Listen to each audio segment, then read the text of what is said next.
നമ്മുടെ കയ്യിലുള്ള ഇന്ത്യൻ രൂപയുടെ മൂല്യം സത്യത്തിൽ ആരാണ് നിശ്ചയിക്കുന്നത് എന്ന് എപ്പോഴെങ്കിലും ചിന്തിച്ചിട്ടുണ്ടോ?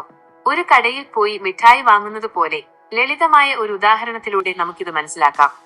നമ്മൾ ഒരു കടയിൽ മിഠായി വാങ്ങാൻ പോകുമ്പോൾ 10 രൂപയ്ക്ക് എത്ര മിഠായി കിട്ടുമെന്ന് കടക്കാരൻ പറയും. ഇതുപോലെ തന്നെ ലോകത്തെ ഓരോ രാജ്യത്തിനും അവരുടേതായ പണമുണ്ട്. അമേരിക്കയിൽ ഡോളർ, ലണ്ടനിൽ പൗണ്ട്, ഗൾഫിൽ റിയാൽ, അങ്ങനെ പലതും. ഈ പണങ്ങൾ തമ്മിലുള്ള കൈമാറ്റ വിലയെയാണ് നമ്മൾ വിനിമയ നിരക്ക് എന്ന് വിളിക്കുന്നത്.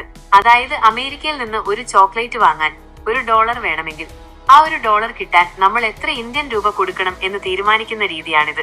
ഇത് ഒരു വ്യക്തിയോ സർക്കാരോ മാത്രമായി തീരുമാനിക്കുന്നതല്ല, മറിച്ച് കമ്പോളം അഥവാ മാർക്കറ്റാണ് ഇത് നിശ്ചയിക്കുന്നത്. നമ്മുടെ നാട്ടിലെ ചന്തയിൽ പച്ചക്കറികൾക്ക് വില മാറുന്നത് ശ്രദ്ധിച്ചിട്ടുണ്ടോ? ഉദാഹരണത്തിന്, ഒരു ദിവസം ചന്തയിൽ ഒരുപാട് തക്കാളി വന്നുവെന്ന് വിചാരിക്കുക. വാങ്ങാൻ ആളുകൾ കുറവാണെങ്കിൽ തക്കാളിയുടെ വില കുറയും. എന്നാൽ മഴ കാരണം തക്കാളി കുറവാണെങ്കിൽ വാങ്ങാൻ ഒരുപാട് ആളുകൾ ഉണ്ടെങ്കിൽ തക്കാളിയുടെ വില കൂടും. ഇതുപോലെ തന്നെയാണ് രൂപയുടെ കാര്യവും. ലോകത്തെ പല രാജ്യങ്ങൾക്കും ഇന്ത്യൻ രൂപ ആവശ്യമുണ്ടെങ്കിൽ രൂപയുടെ വില കൂടും. കൂടുതൽ വ്യക്തമായി പറഞ്ഞാൽ, നമ്മുടെ നാട്ടിലുണ്ടാക്കുന്ന ചായപ്പൊടിയോ തുണിയോ ഒക്കെ വിദേശികൾക്ക് ഒരുപാട് ഇഷ്ടമാണെന്ന് കരുതുക. അവരത് വാങ്ങുമ്പോൾ നമുക്ക് പണം തരുന്നത് ഇന്ത്യൻ രൂപയിലായിരിക്കും. അപ്പോൾ വിദേശികൾക്ക് രൂപ ഒരുപാട് ആവശ്യമായി വരും. ഇങ്ങനെ രൂപയ്ക്ക് ഡിമാൻഡ് കൂടുമ്പോൾ നമ്മുടെ രൂപയുടെ മൂല്യം വർദ്ധിക്കും. നേരെ മറിച്ച് നമ്മൾ വിദേശത്ത് നിന്ന് പെട്രോളോ ലാപ്ടോപ്പോ ഒക്കെ ഒരുപാട് വാങ്ങിയാൽ നമുക്ക് അവർക്ക് ഡോളർ നൽകേണ്ടി വരും. അപ്പോൾ നമ്മൾ കയ്യിലുള്ള രൂപ കൊടുത്ത് ഡോളർ വാങ്ങും.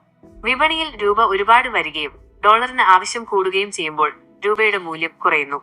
എങ്കിലും രൂപയുടെ വില പെട്ടെന്ന് വല്ലാതെ താഴേക്ക് പോയി നമ്മുടെ സമ്പദ് വ്യവസ്ഥയെ ബാധിക്കാതിരിക്കാൻ ഒരു കാവൽക്കാരനുണ്ട്, നമ്മുടെ റിസർവ് ബാങ്ക് ഓഫ് ഇന്ത്യ അഥവാ RBI. രൂപയുടെ മൂല്യം ഒരുപാട് ഇടിയുന്നു എന്ന് കാണുമ്പോൾ RBI അവരുടെ കരുതലിലുള്ള ഡോളർ വിപണിയിൽ വിൽക്കുകയും പകരം രൂപ വാങ്ങുകയും ചെയ്യും. ഇത് വിപണിയിൽ രൂപയുടെ കുറവുണ്ടാക്കി അതിന്റെ മൂല്യം വീണ്ടും ഉയർത്താൻ സഹായിക്കും.